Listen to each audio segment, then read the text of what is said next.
Welcome to Shell's third quarter results presentation. During Capital Markets Day in June, we outlined how we will deliver more value with less emissions, guided by our principles of performance, discipline, and simplification. These principles are driving our everyday decisions and actions with the ultimate aim of enhancing shareholder value. Nearly 5 months on, and we are capturing opportunities that are delivering robust results and furthering our strategy. And there have been some great examples of performance this quarter. Take Pearl GTL in Qatar, which had one of its best operational performances, with a controllable availability of 97%. Or Timi in Malaysia, where gas production has started. This unmanned platform is more cost efficient than a conventional platform because it is around 60% lighter in weight. Timi is also powered by solar and wind energy. Overall, a great example of how we can reduce both costs and emissions from our operations. In our downstream business, we are seeing that our EV strategy is progressing in China. In Shenzhen, together with BYD, we have opened Shell's largest global charging site for electric vehicles.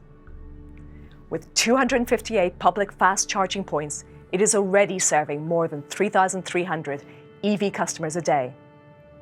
China is the world's largest EV market, and our Shell Recharge network of charge points in the country has grown to 25,000 and is already CFFO positive. This demonstrates a pathway to the profitable decarbonisation of our global mobility network.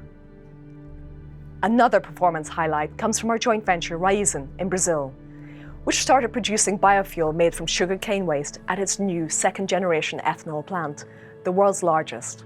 Raízen is helping customers to reduce their emissions and is already returning cash to Shell whilst continuing to invest in the energy transition.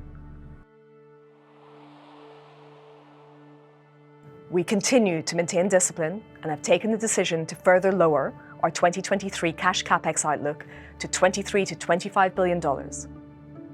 This already puts us ahead of schedule in terms of delivering the range targeted for 2024 and 2025. We are able to do this as we have kept the bar high for all opportunities, reflecting our strong commitment to capital discipline and value generation. And our journey of simplification continues to progress. We have agreed to sell our home energy business in the UK and in Germany, as well as our Shell Pakistan business. And following the strategic review we announced earlier this year, divestment is a priority focus for our Singapore refining and chemical assets at the moment. These have not been easy decisions, but these are necessary steps to further simplify and focus our portfolio and to move us closer to the targets we set at Capital Markets Day. And we will give you an update on our progress against our financial targets in our Q4 results presentation. Moving now to our results. In the third quarter, we delivered robust financial results. Our adjusted earnings were $6.2 billion, and we delivered $12.3 billion of cash flow from operations. The improved results were driven by a better macro environment, including increased refining margins, coupled with higher production in upstream. This follows the successful completion of maintenance work in the Gulf of Mexico, where we produce higher value barrels. At the same time, we saw continued low margins in chemicals, where we keep seeking opportunities for economic optimization. Moving on to our financial framework. I've already shared with you our lower cash capex outlook for this year. And in terms of our net debt, it remains stable at around $40 billion. Now let's take a look at shareholder distributions. We continue to preferentially allocate capital to share buybacks, as we believe that our shares are undervalued. And that's why today we are announcing a $3.5 billion share buyback program to be completed over the next 3 months. This brings our second half announced share buybacks to $6.5 billion, exceeding the target set at Capital Markets Day by $1.5 billion. And with the step up we did in Q2, our dividend per share in Q3 is now 32% higher than in the same quarter last year.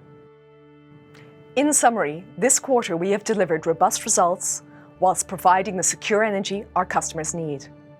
And we continue our focus on performance, discipline and simplification. We have backed up our words with actions and we will continue to do so. At Capital Markets Day, we set out a path to increase shareholder value, and that is exactly what we are doing.